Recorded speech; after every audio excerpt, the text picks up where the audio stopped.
everyone, welcome to Leopard Farm, where we take on the wild and rugged challenges of nature head-on. In the icy, unforgiving wilderness of Turkey, wild boars aren't just surviving, they're dominating. Armed with thick fat layers and bristly fur, these beasts shrug off the brutal cold like it's nothing. But their relentless foraging leaves a path of destruction, tearing through fields and forests. That's where we step in, fueled by grit and ready to tackle the chaos these massive creatures leave behind.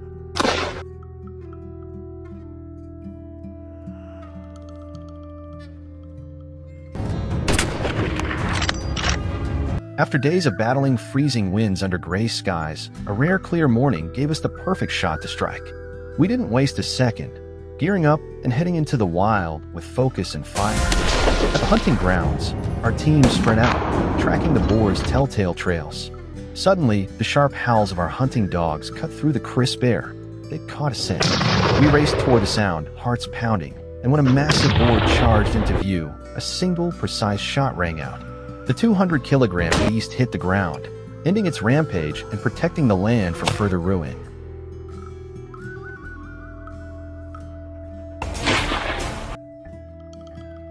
A few hundred yards away, Leon's team settled into their vantage point, eyes locked on their target. With steady hands, they dialed in their scopes, and a single crisp shot pierced the frosty air. The boar, caught mid-stride, collapsed instantly, its attempt to flee cut short. A wave of cheers broke out, celebrating the clean and precise strike, a testament to our skill and another win for the mission.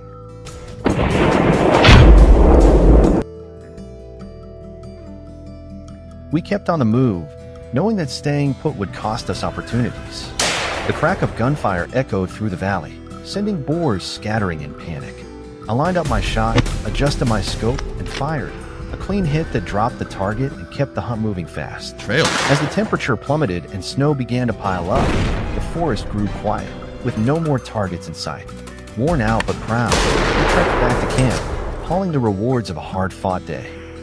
Came to a close with...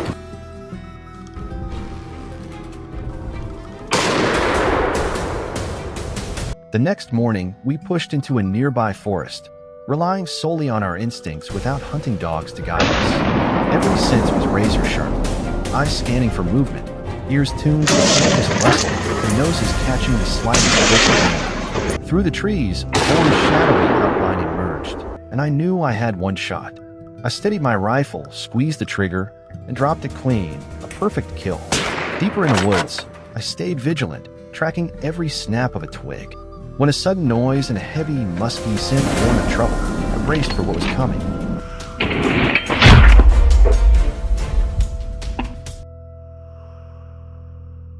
Out of nowhere, a herd of wild boars thundered toward us, their speed almost unreal. I fired quickly, but only one went down as the rest tore through the underbrush. No time to waste, I signaled Leon, who was already in position.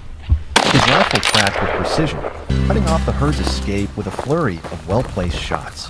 The gunfire rang out, not just marking the end of the chase, but echoing like a victory cry, signaling our stand against the chaos these animals left in their wake.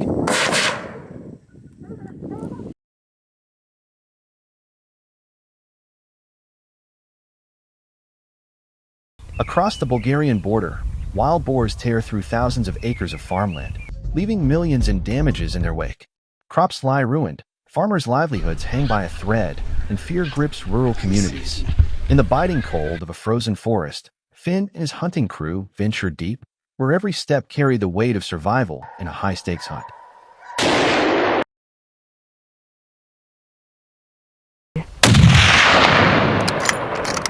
As dawn's light cut through the heavy snow, Finn's team crept forward with precision, each move deliberate and eerie quiet. The tension hung thick until a hound's sharp barks shattered the silence, zeroing in on a target. Finn sprang into action, his scope locking onto a charging boar. With steady hands and razor-sharp focus, he fired a single, clean shot, dropping the beast into the snow, a flawless kill made possible by the dog's relentless teamwork. Hello, everyone. Today, we're tackling a wild issue that's making headlines: invasive monkey populations. These crafty primates are wreaking havoc, causing millions in damages each year by tearing through crops and properties across the globe. From farmers to city dwellers, people are feeling the pinch, and wildlife experts, along with local authorities, are scrambling to get a handle on it. But how effective are the current control measures? And where do we draw the line on ethical wildlife management? Stick with us as we dive deep into this hairy situation and uncover what's at stake. Be sure to follow along for more updates on conservation and wildlife challenges. In the vibrant historic city of Leopard, Thailand, a once charming attraction has turned into a full-blown crisis. Macaque monkeys, previously a draw for tourists, have taken over streets, homes, and businesses in their relentless quest for food. Locals are fed up, their daily lives upended by these bold invaders who think nothing of raiding kitchens or storefronts. Things took a turn for the chaotic when a gang of 200 monkeys stormed a police station, leaving officers no choice but to hunker down inside. Beyond the property damage, these primate invasions are piling on environmental headaches, from littered streets to polluted waterways. It's a mess, and Leopard's residents are desperate for solutions that balance human needs with animal welfare. Watch out.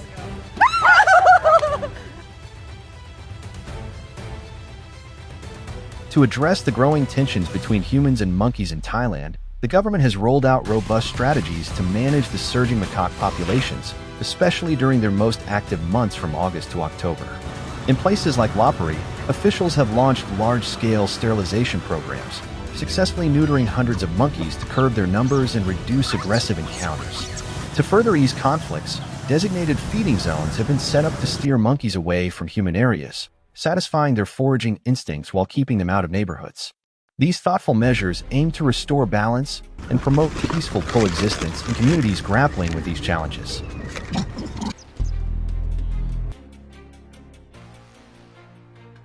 In tandem, Thailand's wildlife authorities have sharpened their approach to managing monkey populations with strategic trapping initiatives designed to minimize human-wildlife friction. Using ripe bananas and other enticing fruits as bait, officials have tapped into the monkeys' natural foraging habits to lure them into sturdy steel cage traps, some of which can capture several animals at once.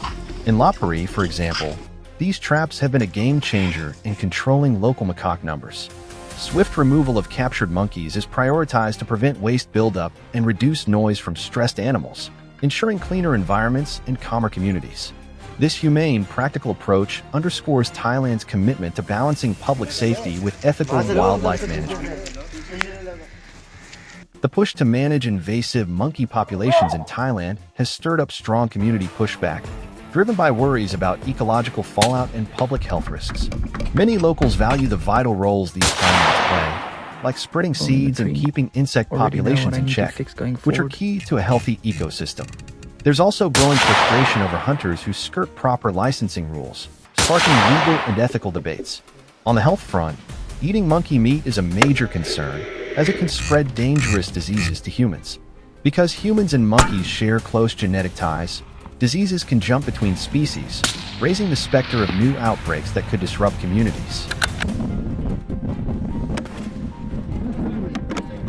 Managing these invasive monkey populations demands rigorous safety measures to protect both the animals and the people handling them. Workers must wear proper gear. Think coveralls, lab coats, gloves, face shields, and goggles to reduce the risk of injury or catching diseases. For high-risk tasks, double gloving with nitro or latex gloves is a must to block exposure to bodily fluids. Thorough hand washing after handling monkeys or their equipment is non-negotiable. These precautions safeguard everyone involved, ensuring humane and responsible control efforts that prioritize safety and well-being.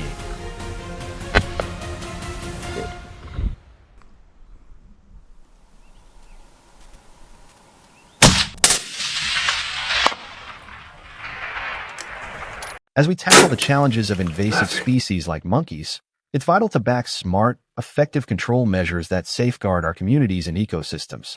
But these efforts spark big questions. How do we balance quick action with long-term environmental health? What ethical principles should shape our approach? We'd love to hear your thoughts and experiences. Drop them in the comments below. Plus, hit that subscribe button for more engaging discussions on wildlife management and conservation. This video is for educational and awareness purposes.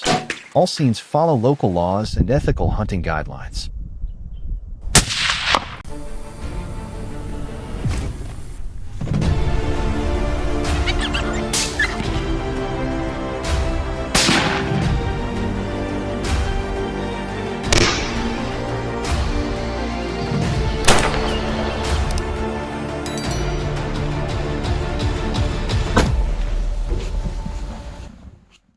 Hello everyone. We're diving headfirst into the wild and ever-changing world of invasive wildlife management, with a focus on the growing challenge of wolf populations in rural America. As these majestic, yet formidable creatures increasingly cross paths with farmers, they're causing real economic strain on hard-working families. It's a complex issue that demands a thoughtful balance between protecting our natural heritage and supporting the livelihoods of rural communities. Stick with us as we explore practical strategies and inspiring solutions to tackle this pressing concern.